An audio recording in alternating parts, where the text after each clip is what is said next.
ठाकरेंच्या शिवसेनेच्या पदाधिकाऱ्यांनी शिंदेंच्या शिवसेनेमध्ये आता प्रवेश केलेला आहे। कल्याण डोंबिवलीच्या माजी नगरसेवकांसह अनेक पदाधिकाऱ्यांनी शिवसेनेत प्रवेश केलाय। पदाधिकारी स्वगृही परतल्याने आनंद होत असल्याचं उपमुख्यमंत्री एकनाथ शिंदे यांनी म्हटलंय। पदाधिकाऱ्यांच्या पाठीशी मी खंबीरपणे उभा राहीन असं सुद्धा त्यांनी सांगितलेलं आहे। लोकसभा आणि विधानसभा जिंकली, आता पालिका सुद्धा महायुतीत जिंकणार असल्याचा विश्वास देखील त्यांनी व्यक्त केलाय।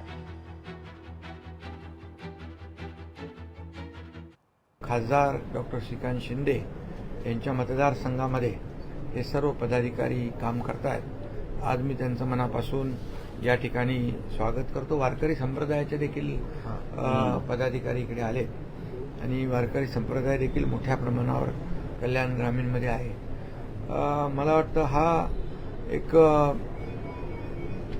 चांगला निर्णय त्यांनी घेतला आहे आणि मी त्यांचं अभिनंदन करतो, मी त्यांचं स्वागत करतो। शिवसेना मजबूत आहेच, कल्याण डोंबिवलीमध्ये आणखी मजबूत होईल, आणखी बळकट होईल आणि या सर्व लोकांच्या येण्यामुळे त्या भागातला विकासही होईल। लोकसभा जिंकली आहे, विधानसभा जिंकली आहे, आता स्थानिक स्वराज्य संस्था महायुती जिंकेल आणि प्रचंड असा विजय या ठिकाणी महायुतीला मिळेल।